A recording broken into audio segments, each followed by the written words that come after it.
దేవుని నామమునకు మహిమ కలుగును గాక. దేవుడు ఈరోజు మనకి ఇస్తున్న వాగ్దానము నిర్గమాకాండము 3వ అధ్యాయము 12వ వచనం.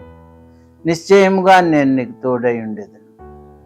మోషేతో దేవుడు వాగ్దానం చేస్తున్నాడు, నిశ్చయముగా నేను నీకు తోడై ఉండేదను.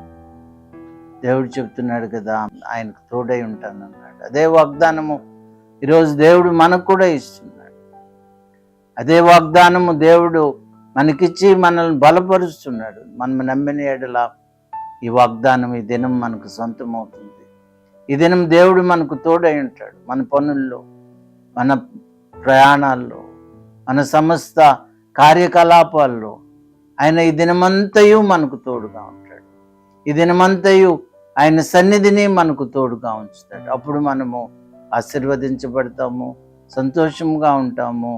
అన్ని విషయాల్లో ఆయన యొక్క కృపను పొందుకుంటాం. కాబట్టి దేవుని తోడు కావాలని కోరుకుందాం. ప్రభువా, నీ సన్నిధిని మాకు నిశ్చయంగా తోడుగా ఉంచు ప్రభువా. మోషేకు వాగ్దానం చేసిన వాగ్దానం మా జీవితంలో ఈ దినము ప్రత్యేకంగా నెరవేర్చమని యేసు నామములో ప్రార్థిస్తున్నాను తండ్రి. ఆమేన్.